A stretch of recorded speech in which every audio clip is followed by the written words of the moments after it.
guys, and look what I found from my garage, and very old clock, and I was thinking to transfer this to very fantastic magical forest. Let's start.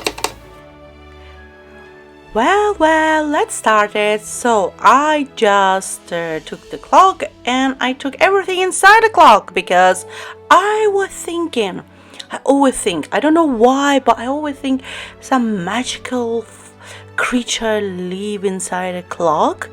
And why clock? Because time is very, very precocious. Yeah, mostly time we don't appreciate the time, but time is all the time clicking and everything it's going and flying, glue glue glue. So that is happening, and that is a door, magic door, guys.